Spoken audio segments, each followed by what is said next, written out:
अस्सलाम वालेकुम दोस्तों। सवात पाकिस्तान का वो खूबसूरत तरीन मकाम है जहाँ पर जाने के लिए हर सयाह बेचैन रहता है, चाहे वो मुल्की हो या गैर मुल्की। लेकिन 27 जून को यहाँ एक खौफनाक हादसा हुआ। 18 अफराद डूब गए।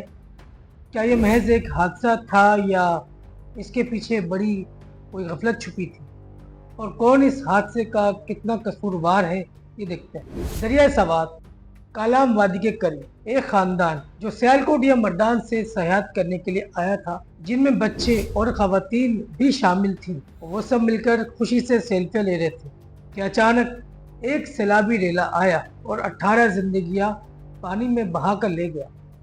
इब्तदाई रिपोर्ट्स कहती हैं कि सयाह बगैर हिफाजत के पानी के करीब गए थे, जिसमें वो खतरे में घिर गए और डूब गए। अब तक 9 लाशें निकाली जा चुकी हैं और बाकियों की तलाश जारी है। रेस्क्यू 1112 और मकामी लोग कोशिश कर रहे हैं, लेकिन पहाड़ी इलाका और लहरें इमदादी कामों में रुकावट बन रही है। सबसे पहली गलती और लापरवाही उसी फैमिली की थी, क्योंकि उनका ये टूर एडवेंचर टूर था, और एडवेंचर टूर में खवातीन और बच्चों को कभी भी साथ नहीं लाना चाहिए।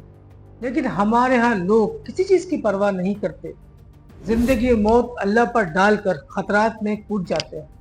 लेकिन जब कुछ हो जाता है तो फिर वावेला मचाने लगते हैं। रिपोर्ट ये भी मिली है कि होटल इंतजामिया ने दरिया के बीच में चारपाइयाँ डालकर नाश्ते का इंतजाम किया था कि अचानक सैलाब आ गया। तो आप देखेंगे कितना बड़ा ब्लेंडर हुआ। अब आगे चलते हैं। यहाँ पर बड़ी गलती हुकूमती लापरवाही की भी है।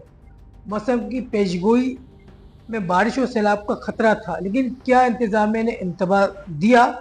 नहीं। दूसरी बात, सेफ्टी कहाँ थी?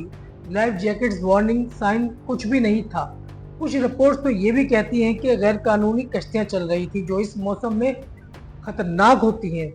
तीसरी, रेस्क्यू 1112 को हाई अलर्ट क्यों ना किया गया? तो भाइयों, ये सब मिलकर एक तबाही बन गया। सोशल मीडिया पर हर तरफ इंतजामिया को गलत कहा जा रहा है और मरने वालों की तस्वीर खूब शेयर की जा रही है। लेकिन सच ये कि सबका कुछ न कुछ कसूर जरूर है, और जिनका है उन्हें कबूल करना चाहिए। अब इस सिलसिले में हुकूमत का जवाब भी देखते हैं। सवात के डिप्टी कमिश्नर ने कश्तियाँ तैराकी और गैर कानूनी बोटिंग पर फौरी पाबंदी लगा दी। असिस्टेंट कमिश्नर ने 4 अफराद को गिरफ्तार किया और उनकी कश्तियाँ जब्त की और कानूनी कार्रवाई शुरू हुई। रेस्क्यू 1112 ने तलाश तेज की, लेकिन सूबाई हुकूमत का कोई वाज़ेह बयान नहीं। तो दोस्तों, इस वाक़े की मुनासबत से यहाँ मैं आपको टूरिज़्म की इकसाम बताता चलूँ जो आपको आगे फ़ायदा देंगी, ताकि आप इन मालूमात की रोशनी में अपना टूरिज़्म प्लान कर सकें और मुमकिन खतरात से बच सकें।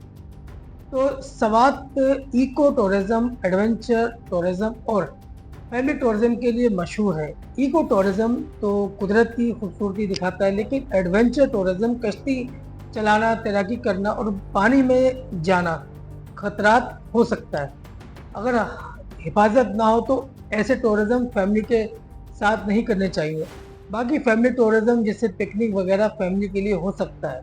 तो जनाब, सयाहत अच्छी बात है, लेकिन बगैर हिफाजत के ये मौत बन सकती है। हुकूमत को सेफ्टी कवानीन बनाने चाहिए और